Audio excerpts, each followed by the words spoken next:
retracer leur passé. Nous ne sommes pas moins que rien. Nous n'avons pas été moins que rien. Il y a des millions d'années, où il y a des dizaines de milliers d'années. Ce n'est pas aujourd'hui que quelqu'un va penser que le Niger, c'est le pays le plus pauvre. Qui t'a dit? Le Niger n'est pas le pays le plus pauvre. Oui. C'est tout. D'accord. Que les Nigériens comprennent, ils ne sont pas rien et ils doivent être solidaires. Aujourd'hui, je défie quiconque de se retirer seul, j'ai dit, dans un coin de sa maison, qu'il s'assure même aucun de ses enfants n'est à côté, qu'il se mette à citer son grand-père 1, son grand-père 2, son grand-père 3, son grand-père 4, son grand-père 5, s'il peut faire 10, et qu'il ne trouve pas un croisement, qu'il vienne me le dire. Vous prenez de l'ouest ici, là, jusqu'à l'est. Il n'y a pas un peuple qui est sur ce territoire aujourd'hui qui n'a pas vécu il y a au moins 300 ans. Au moins 300 ans de vie commune. Sinon, c'est 2000 ans, 3000 ans, 4000 ans pour certains. Comment est-ce que vous pouvez dire que vous êtes le meilleur? Le meilleur par rapport à qui? J'ai oublié les peuples ici à Djaladjo. Le peuple de Djaladjo vient de Massina. On les appelle les Djaladjo. La première migration date de 1250.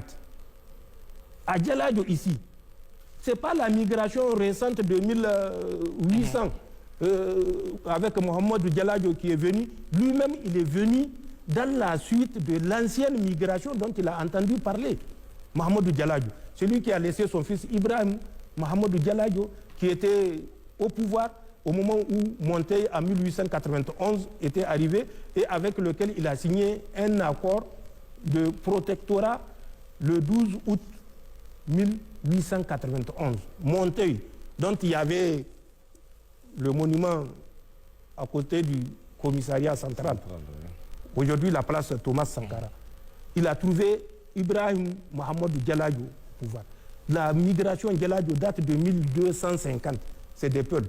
Les taureaux du taureau, leur migration, oui, ils remontent à 1300.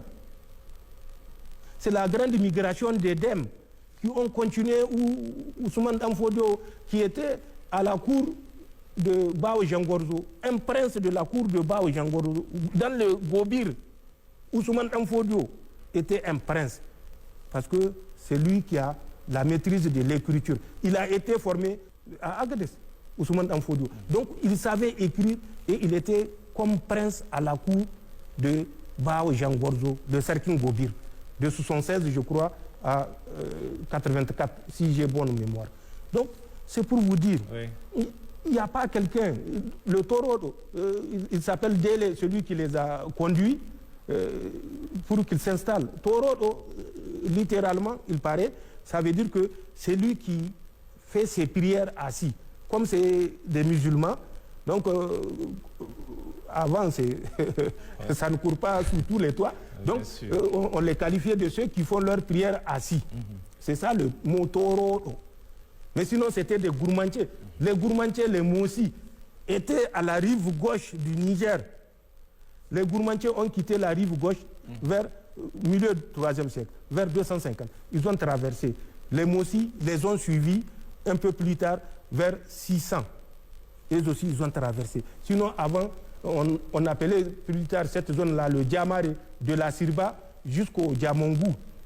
C'était les Moussi et les gourmandiers. Ensuite, les peuples sont arrivés.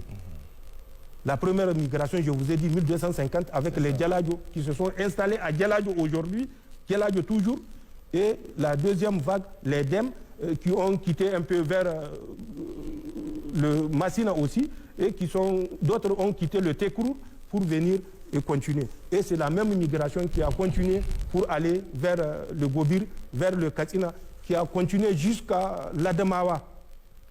C'est les mêmes Dem qui ont continué jusqu'à l'Adamawa.